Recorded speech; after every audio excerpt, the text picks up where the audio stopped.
corporate, so I'm in a chair at a desk for like 8 hours of the day. I'm not using many muscle groups at all.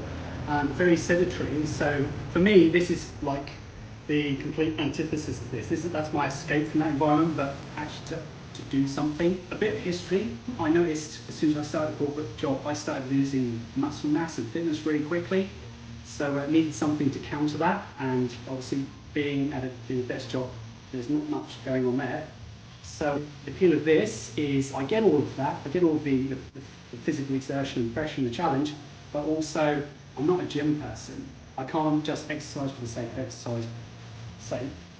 There has to be an objective, and the objective here is self-defense. The things I really take away from this, like I said, I go from a complete, almost motionless day at work, and I come here and I'm put under pressure physically. Techniques vary every session that you turn up. It's never monotonous like there are other martial arts which just force you into a lane practicing one thing until you're ready for the next, but here they just throw everything at you. I think Margarita gets a really good level of intensity during the session. There's no low points.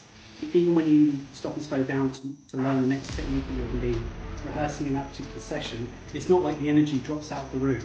It's still maintained, and then you go straight back into it.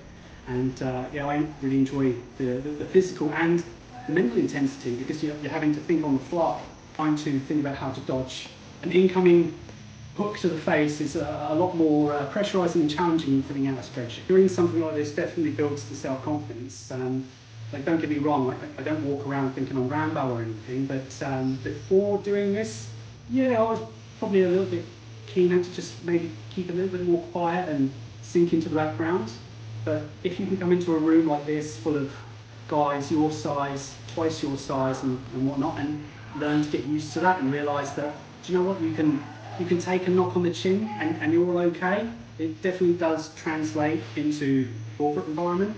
I've noticed that I've definitely started to push back a little bit more in the corporate world, and I would attribute that directly to confidence you gain from here. In terms of the techniques, I just think it's awesome stuff. Like I say, it's so far removed from what I do on a day-to-day basis, and I would never find myself in a position where I'd need to move in a particular way like I would here, or apply a technique that I've learned here. And I mean, when I first started a lot of this, that felt really foreign. And some of the techniques being shown, holds and locks, yeah, just felt completely, utterly unnatural. It's been 2 years now. Penny's starting to drop, it's starting to flow a bit, and when you start getting to the zone of getting comfortable with it, it starts making sense. Once it starts making sense, then it just appeals more, the confidence grows more, and you really start pushing back.